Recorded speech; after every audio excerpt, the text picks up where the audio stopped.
What's going on, guys? Welcome on into another episode of Fantasy Intervention.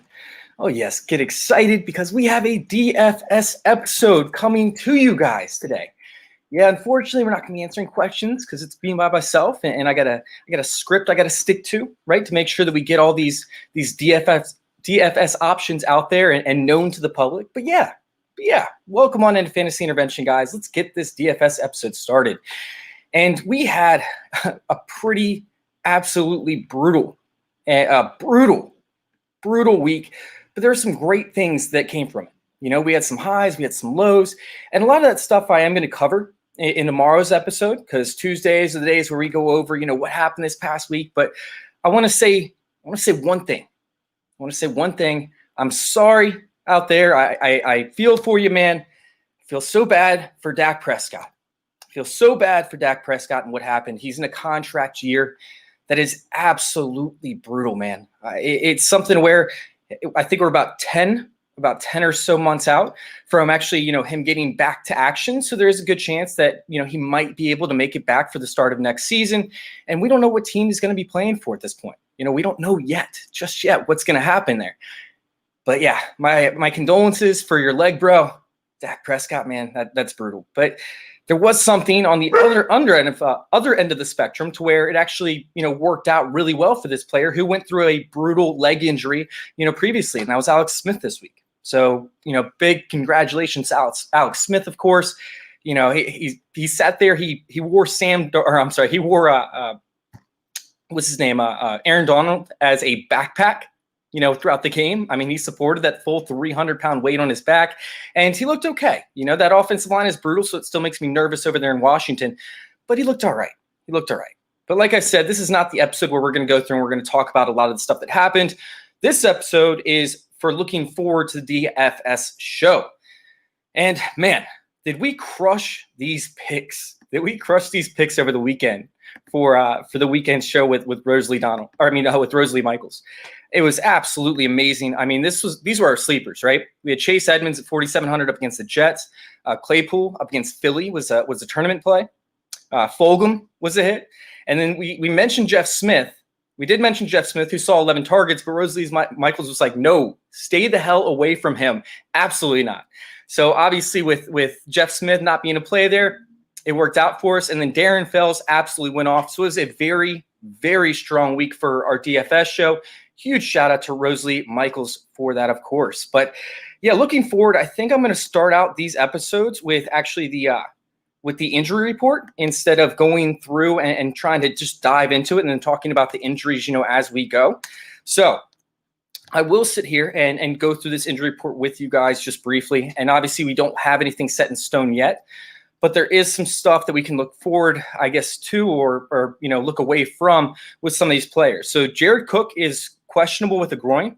However, he is expected to play to an extent. That's what a lot of the beat reporters are coming out and saying, that he is likely to play, but his snap count might be limited.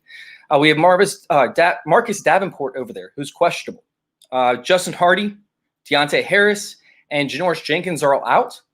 Marshawn Lattimore is questionable, and he is genuinely questionable, should be a game-time decision. And then Andrus Peat over there on the offensive line, questionable. And yeah, Sheldon Rankins. And then, of course, we have the Michael Thomas news with him being out from getting into an altercation with one of his teammates. So, yeah, it could be Traquan Smith's season. Could be Emmanuel Sanders' week. We got to know that's a little bit disappointing for Michael Thomas owners. But honestly, I wasn't really playing Michael Thomas anyways. We've seen what happened to Saquon Barkley last year. We saw what happened to Alvin Kamara last year with the high ankle sprain. It just wasn't good. So, yeah, I'm not too overly excited about starting Michael Thomas, even if he was actually healthy enough to play. Now, over there on the Rams side of things, we have Brian Beluga, who's actually going to be out, and that's a big hit. We also have the guard Trey Turner, who should be out as well. So that offensive line could actually be a little bit porous this week, which is good news for that Saints defense, especially if Marcus Davenport actually plays. Mike Williams is a true game-time decision. He is questionable. And then, of course, taking over the starting role at the quarterback position is Justin Herbert. Yeah, I think that I'm sorry, I said the Rams earlier. I meant the Chargers. The Chargers are in a great position this week. to actually produce up against a beat-up Saints defense. Meanwhile, this is probably one of the healthiest that the Chargers have ever been, which is kind of sad. So I don't know. Let's go ahead and dive into this matchup. And honestly, last week with Patrick Robinson stepping in to that starting role, he was actually extremely impressive. So far this season, he's only allowed 3 completions on 8 attempts for 34 yards at the cornerback position with no touchdowns allowed, 1 broken up pass, and 1 interception. So he's actually really good, and he's like the 4th or 5th string guy over there for the Saints. So every time that he's asked to step up, he is mainly a special teamer, but every time that he's been asked to step up over his, I think, 10-year or so career, he's done it. He's done it. He's been extremely efficient doing it. So I don't know why they don't look into him more actually being a starting corner. But, he's like the only positive part of the secondary outside of Jenkins. The secondary has been absolutely brutal so far this season. Teams are just picking on him in the passing game. Now, a lot of that does have to do with the injuries, but like we said, Patrick Robinson is a bright spot to this defense. So if Lattimore actually misses time this week, I don't know if that's necessarily good or bad, because Lattimore has been getting beaten up, but I'm pretty much going to stay away from whatever side of the field Patrick Robinson is going to be covering for the most part, because he has been overall solid. Now, with that being said, they are targeting heavily Lattimore and then Garner Johnson in the slot along with PJ Williams. That's where teams are attacking. And that's where Keenan Allen actually lines up the majority of the time, which is pretty much just obvious information. But yeah, he's an obvious pick here. Keenan Allen is in a smash spot this week. And if Mike Williams misses time, dude, I'm probably going to have him in like every single lineup. I know that he's going to be chalky. I understand that. But he's going to be a guy that's going to get 12, 15 targets, in tonight's game. So yeah, Keenan Allen for me, although I do believe that they're going to give extra coverage his way. He's in the slot. He's being moved all over the field. They're not going to be able to game plan against him in every single play, in this upcoming game. So I like Keenan Allen to smash. Now, I think that Keenan Allen could see a little bit of extra targets, especially underneath, because this Saints team mostly keeps everything in front of them. They're probably going to end up sliding, I believe it's Marcus Williams, back there to stop Jalen Guyton along with Tyron Johnson, from beating them deep. So I think, like I said, the Saints are going to allow them to get those underneath targets. The Saints actually rank second in the least amount of explosive plays allowed with only 11 explosive plays so far this season, in the air, that is. Meanwhile, Herbert is 19th in air yards with only 7.4 yards per attempt. So once again, I know I'm talking about it probably a little bit too much, but Keenan Allen is absolutely a smash play for this upcoming DFS slate.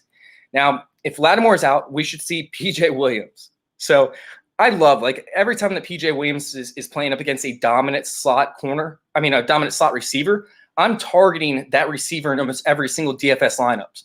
So seeing him outside is even more rewarding. I love this smash play if Lattimore is out. PJ Williams is going to get smacked all up and down the field by Allen, so that's a plus.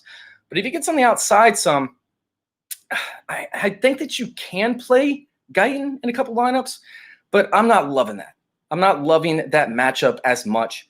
I think that possibly KJ Hill could actually get a few different targets underneath. But yeah, if I'm going with Tyron Johnson or Guyton, I'm going with them because I think that they're going to catch passes in the screen game and whatnot, not that they're going to end up winning over the top. Now, I will have a ton of Hunter Henry. He has 8.7 air yards per attempt, and this defense is actually allowing 8.9 yards per attempt. Meanwhile, obviously with Herbert having 7.4, it's a little bit less than that, but it's still right there in his wheelhouse. Hunter Henry. Wow. I'm sorry, Hunter Henry. Hunter Henry actually sees 19.7 targets, or has a 19.7 target share as he lines up in the slot 30% of the time.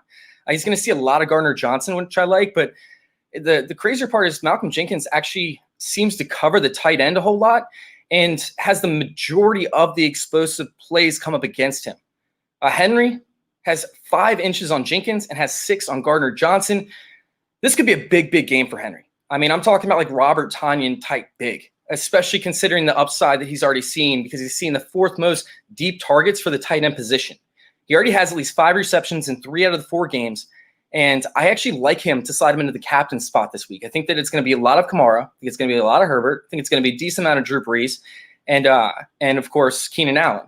So I don't think that you're going to see a ton of bonus spots in there for Hunter Henry. And if he is the highest scoring player in this matchup, which I'm not saying there's a 90% chance it's going to happen, but it is very, very possible, you're already going to be ahead of probably 90% of the competition, maybe even more than that. So I actually really like Hunter Henry in a smash spot. Now, Donald Parham.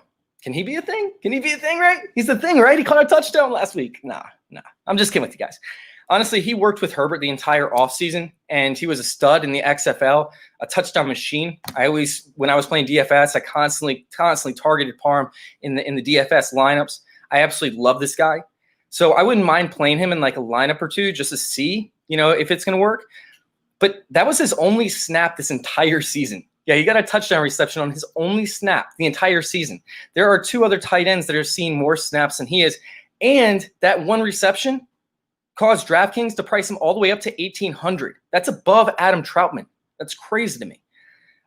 They have allowed 5 touchdowns and 330 yards against the tight end.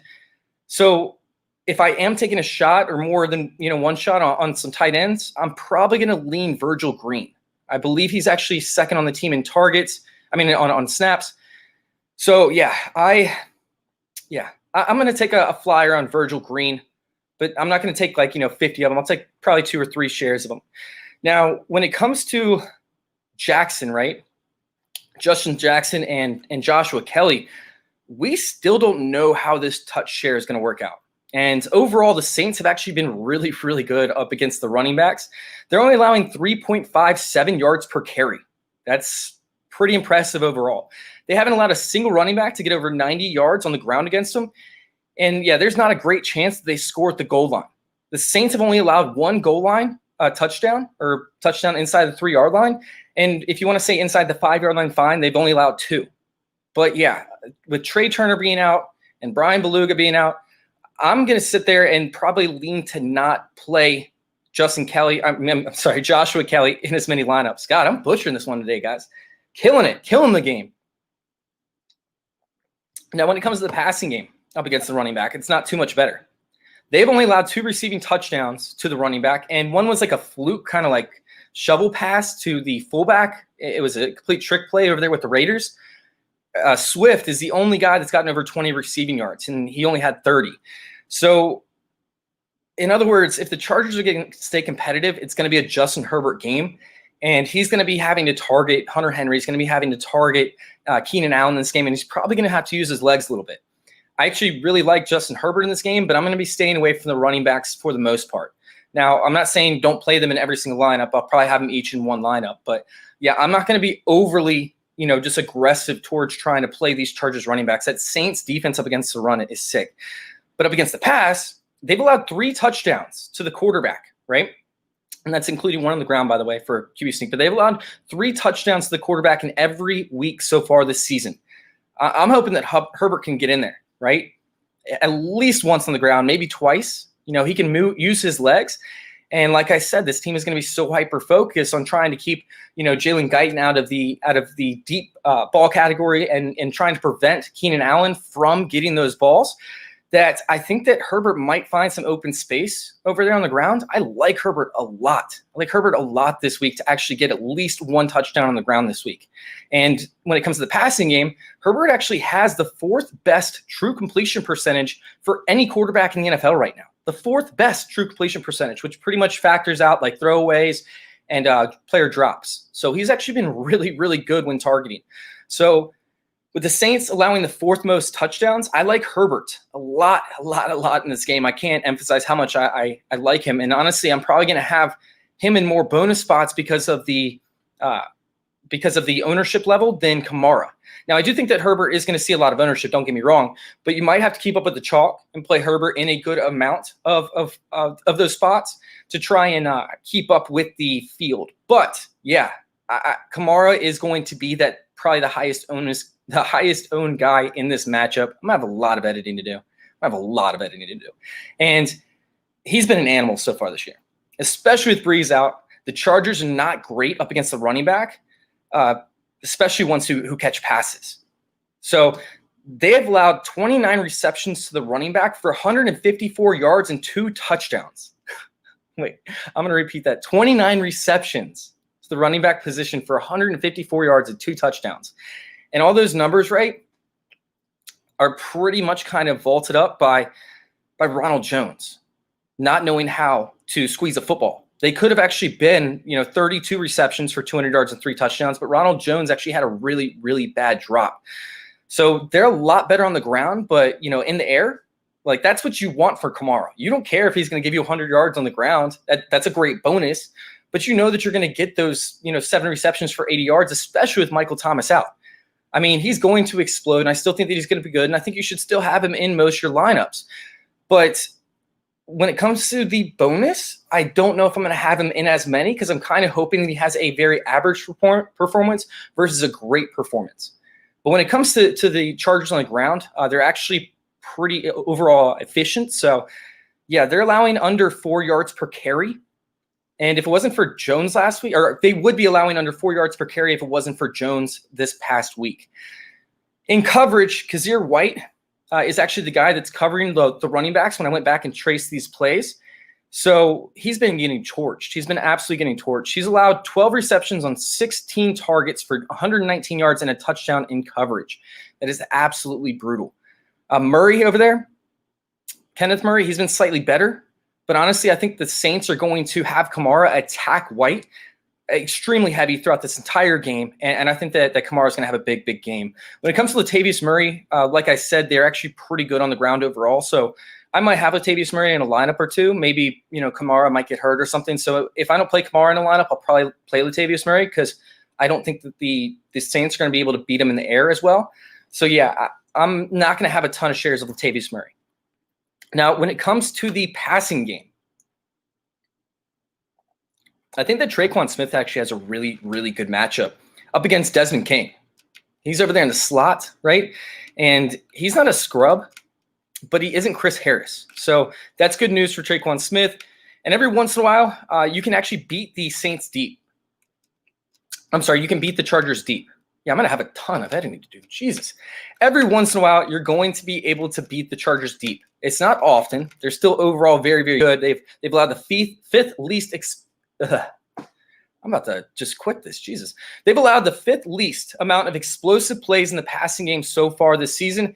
It looks like 3 of those were actually to the tight end and 2 others were to Mike Evans. And we know the Chargers don't have a receiver like – I'm sorry, we don't know that the Saints – we know the Saints don't have a receiver like that, not like Mike Evans. So, yeah, I'm telling you guys, I actually like Traquan Smith a lot this week. I'm not going to overload my lineups with him, but I'm going to be taking shots. A lot of these big plays came up against the safety, Nasir Adderley, in single coverage. This 23-year-old kid runs a 4.67 40. He's their last line of defense. So if we can get some sort of zone coverage underneath up against White with Traquan Smith going, out of the slot across the middle, and then we see some, single deep coverage up against Adderley, I think Traquan Smith could actually have a big, big game. He could at least minimum at least have, 60 yards and 5 receptions is probably going to be his floor over there. So I'm even going to dash in some Manny Sanders at this point. He's kind of stepped up in a big way with Michael Thomas being out. And although I'm bigger on Traquan Smith, I think there's a good chance that they bring in Rashawn Jenkins to help out with Kamara and try and force the Saints to drop back and pass it deeper. So, yeah, I think that both Traquan Smith and Manny Sanders could have a decent overall game, with Traquan Smith having the upside play. Now, Callaway and Fowler are not options for me. I'd rather take shots on the tight end position, but the tight end position is a little bit sketchy. It really is. Cooks, they're saying that he should play, but I'm not locked in on playing him in every single lineup. I mean, it's kind of fucked the way that the snaps are working out. Cook had dominated the snaps for the most part, having 44 snaps in week 1, 39 snaps in week 2. Meanwhile, Adam Troutman pretty much didn't have any in 15 combined in those first 2 weeks. He had 22, so a lot less. But then we look towards week 3, and yeah, Jared Cook got hurt. The weirdest part about this was it wasn't Josh Hill who actually got the high percentage of snaps. It was actually Adam Troutman. Adam Troutman had 32 snaps in that game compared to Jared Cook's 21 because he went out. And then, of course, you have Josh Hill's 20. So I went back to last week and I'm like, okay, Adam Troutman is going to be the guy in this passing game, moving forward, especially up against Detroit, right? He has to put up points up against Detroit, right? And then Josh Hill comes in and gets 40 snaps. Meanwhile, Adam Troutman only gets 19, and then Garrett Griffin gets 22, who hasn't played a single snap all season. So maybe I'm missing something, but yeah, I actually like to kind of mix in all of these guys.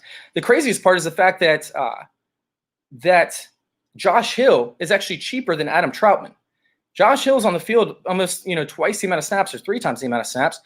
And although he's not getting a ton of work in the passing game, he still is getting some targets here and there. He has 4 targets compared to Adam Troutman's 3. And he's only ran 26 routes compared to Adam Troutman's 39. So it looks like Adam Troutman's just either not getting the looks or he's not getting open. So Josh Hill might actually be a better flyer than Adam Troutman this upcoming week. Or I'm sorry, this upcoming game. I kind of like it. It's a little bit sexy. It feels a little bit dirty, but I like it. 3 of the defenses so far that have faced the Saints have actually been inside the top 10. So we haven't seen great production out of any one of these teams. All the defenses have actually been inside the top half. Meanwhile, the Chargers are ranked 23rd against the tight end. So I do think that each one of these guys is worth the play, but I'm going to have about an equal amount of shares for each guy. There's not one guy for me that actually stands out more than the other outside of Cook, having that touchdown upside and getting the targets. But with him not being completely healthy and him being questionable, we don't even know if he's going to play. He's likely to play, but we don't know that he's going to play. So keep an eye out for that. If Cook does go out, I'm going to be rolling with a good amount of shares of Hill and, of course, Troutman. It'll probably be equal still, but yeah, I'm going to have equal amount of shares just because Troutman should be that pass catching option. He's running far more routes. Now, Breeze, this is actually a tough play for me. It's a tough play. He's the second most expensive player on the slate, and he doesn't really see a ton of volume, a ton of passes. He had a couple in the first 2 weeks, but, Kamara, right? Kamara can always make or break his day. He's going to see a ton of volume, obviously, in the receiving game. We already talked about that. But is Kamara's 120 yards receiving with 2 touchdowns, actually going to make Breeze playable? The way that he's priced, they're kind of assuming that he's going to get at least 20 points this week and probably 3 touchdowns. He's only thrown 3 touchdowns 1 time, and that only gave him 23 points. So it's not like it's through the roof. It's not a great tournament play. In cash, sure, you can play him, but not in tournaments, right? I know Brady crushed them last week, in a very decimated. Oh, wait, no, was that? Is that them? Either way, I don't know. I don't believe. Yeah, Brady crushed them. That's right. I'm back on track. Brady actually crushed the Chargers last week, but they've only allowed, I believe, 8 touchdowns so far this year, and 5 of them came up against Brady. So I think that 31 rank overall with Drew Brees in there is actually misleading, and it's going to actually force some higher ownership levels. And so it makes it very easy for me to fade them. I mean, they faced Mahomes when it comes to the Chargers. They faced Mahomes. They faced Teddy Bridgewater, who looks like a second coming of Lamar Jackson. And then they also faced Joe Burrow, who's proved to be, relatively decent. But either way, I don't know. I just don't know. You can have other plays that have higher end upsides than seeing a 20-point game out of Drew Brees, which he hasn't hit. He hasn't hit in any game but one so far this year. He's going to be a very mediocre option for me. And I would say, okay, sure, you can play him. But yeah, it would be only in cash games. It would only be in cash games. There's just not enough flyers that I love in this game that would actually make a Herbert, Kamara, Breeze, Keenan Allen stack actually work. So yeah, I'm not going with these lower end options in a lot of cases this week. I'm going to throw him in a few lineups, but yeah, when it comes to Breeze, I just don't know if he has the upside there. Now, there is one flyer that I missed on the Charger side of things. He was a healthy scratch last week, but I think that they needed a little bit more speed on the field for the wide receiver position. But what if Joe Reed is actually a thing? I know this is crazy. But what if Joe Reed is actually a thing in the running game, not even in the receiving game? Jackson can't stay healthy.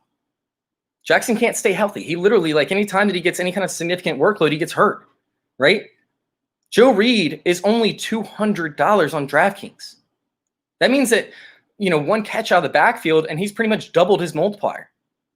You will need a lot more than that in order to win a tournament, of course, unless you do have this high-end, crazy-ass stack of, all expensive guys, and all you need from Joe Reed is 5 points. So you are going to need a lot out of him, and pretty much you're hoping for a touchdown out of the backfield. Maybe a receiving touchdown out of the backfield. But yeah, I just have this like sneaky suspicion that Reed might be a thing. Now I'm not locked in. I'm not saying you have to play Reed. You got to play Reed, but he's worth playing in one lineup. He was working with Eckler throughout the entire offseason, right? Pretty much. I mean, at least a week minimum. And Eckler was kind of like coaching him on what holes to look for and, which gaps to go for and his footwork coming out of the backfield. And it was something where it kind of hit me. I'm like, dude, they're going to try and use this guy out of every facet of this offense. And he still has to develop. He still has a while to go. I'm not saying that he's the second coming of Austin Eckler or anything along those lines. But I think that he's interesting, and I think it could be a good play. I know that they brought in Darius Bradwell. I think he might be activated as the third guy, but he's not available on DraftKings, and he's more of the Joshua Kelly handcuff over the Jackson handcuff. So if Jackson ends up getting hurt, or maybe he drops a couple balls or something like that, maybe they throw in Joe Reed and he can get some production in third and fourth quarter, maybe possibly gets a touchdown. I'm not locked in on that, but I think that he's, just as playable as Taysom Hill is, and Taysom Hill is a lot more expensive. Now, Taysom Hill does get a lot more work, but keep an eye on that active and inactive report. If Joe Reed is in the game, and if he's active, which he was a healthy scratch last week, so it's not locked in. But if Joe Reed is in the game, you might just want to take a shot on him. Just take a shot. Anyways, guys, sorry to completely stumble through this episode. It was absolutely brutal. I'm going to have a lot of editing to do. I might just re-record. But I am probably just going to re-record this. Anyways, thank you guys for listening. If you want to follow us on any platform, you guys can see us on linktr.ee/fantasy intervention. Yeah, go check us out, guys. Go check us out. linktr.ee/fantasy intervention. If you guys go join our Patreon, patreon.com/fantasy intervention, you'll actually get 3 of my lineups for tonight that you can obviously use as you want. Or take it, replace a guy, put a guy in or out, or just play it how it is. It is what it is, guys. Thank you all for listening once again, and thank you guys for letting me intervene with your fantasy football life. I'm out.